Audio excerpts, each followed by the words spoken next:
এখন চলুন আমরা ডোমেস্টিক পলিসি সাপোর্টের দিকে নজর দিই। সম্প্রতি কেন্দ্রীয় বাজেট অর্থবর্ষ ২৭-এর জন্য ধাপে ধাপে ফিস্কাল ডেফিসিট কমিয়ে ক্যাপেক্স বজায় রেখেছে। আপনার কি মনে হয় রাজস্ব কনাক্টিভ এই পরিস্থিতি এখন আর নেই এবং বর্তমান রাজস্ব নীতি বৃদ্ধির পক্ষে কতটা সহায়ক? ঠিক বলেছেন। এই প্রশ্নের উত্তরে আসি। সোনাল, আমি মনে করি যখন আপনি এই চার্টটা দেখবেন তখন এটা খুব স্পষ্ট বোঝা যাচ্ছে। বাম পাশে আপনি দেখতে পাচ্ছেন সরকার কি করতে চাইছে, অর্থাৎ তারা সময়ের সাথে তাদের ফিস্কাল ডেফিসিট কমানোর প্রক্রিয়া চালিয়ে যেতে চায়। বাম পাশটা রাজস্ব ঘাটতি কমানোর দুইটি সম্ভাব্য পথ দেখাচ্ছে। এটি নির্ভর করছে অর্থনীতি নামমাত্র হারে বাড়লে 10% নাকি 11% বাড়বে তার ওপর। কিন্তু সবচেয়ে গুরুত্বপূর্ণ বিষয়টা হল, যদি অর্থনীতি নামমাত্র জিডিপি হার অনুযায়ী 11% হারে বাড়ে, তাহলে 5 বছরের মধ্যে অর্থনীতিতে রাজস্ব ঘাটতি কমানোর সুযোগ মাত্র 0.5% মতো হবে। 2021 সালে গত 5 বছরের মেয়াদের তুলনায় মহামারীর বছরে আমাদের রাজস্ব ঘাটতি 9.5% থেকে কমে এখন 4.4% হয়েছে, অর্থাৎ প্রায় 5% সংকোচন হয়েছে। এখন অবশ্য আমরা আগামী 5 বছরে রাজস্ব ঘাটতিতে 0.5% থেকে সর্বোচ্চ 1% সংকোচনের কথা বলছি।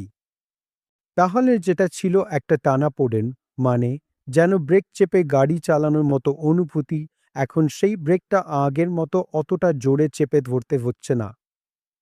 ব্যাপারটা হলো, রাজস্ব ঘাটতি কমানো হচ্ছে অনেকটা এক পা দিয়ে ব্রেক চেপে গাড়ি চালানোর মতো। কিন্তু এখন আর আগের মতো ততটা চাপ প্রয়োগ করতে হবে না, ফলে টানাপোড়েনও কমে যাবে। আর আমি মনে করি বৃদ্ধির দিক থেকে দেখলে এটা খুবই ভালো, এবং এটা আবারও বলে দেয় যে ভারত আবারও রাজস্ব শৃঙ্খলার পথে ফিরে আসার ক্ষেত্রে যে প্রয়াস চালাচ্ছে সেখানে দারুণ কাজ করেছে। যদি আমরা পরবর্তী স্লাইডে যাই, তাহলে বাজেটের আরও বেশ কিছু বিষয় দেখতে পারি। শোনান, যেমন ধরুন, অবশ্যই ভারত সরকারের মোট খরচের শতাংশ হিসেবে মূলধনী খরচে উল্লেখযোগ্য বৃদ্ধি হয়েছে। আসলে আপনি এটা দেখতে পাবেন যদি বাম পাশের চার্টের শেষ দুইটি হলুদ বারের দিকে দেখেন। এর মাঝের অংশটাও হলো হলুদ বার। শেষ দুটো বার দেখুন, আর অর্থবর্ষ 21 থেকে দেখুন কিভাবে ওই বারটা অর্থবর্ষ 25 এগিয়ে দ্রুত বেড়ে উঠেছে। এই 4 বছরের সময়সীমার মধ্যে ভারত সরকার তাদের মোট ব্যয়ের শতাংশ হিসেবে মূলধনী ব্যয় খুব উল্লেখযোগ্যভাবে বাড়িয়েছিল। তবে আমার মনে হয় এই অধ্যায়টা এখন আমরা পেছনে ফেলে এসেছি। কিন্তু ভালো খবর হচ্ছে, বিভিন্ন গুজবের মাঝেও ভারত সরকার খরচের গুণগত মান ম্যানেজ করার ক্ষেত্রে ভালো কাজ করে চলেছে, কারণ তারা তাদের মোট ক্যাপেক্সের কাঠামোর মধ্যে ক্যাপেক্সের স্তর স্থিতিশীলভাবে ধরে রেখেছে।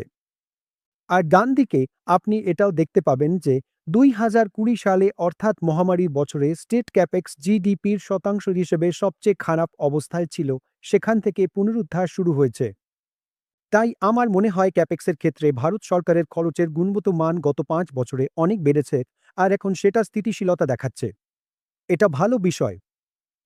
মিউচুয়াল ফান্ডে বিনিয়োগ বাজারগত ঝুঁকি সাপেক্ষ। যোজনার সঙ্গে সম্বন্ধিত সকল দস্তাবেজ মনোযোগ সহকারে পড়ে নেবেন।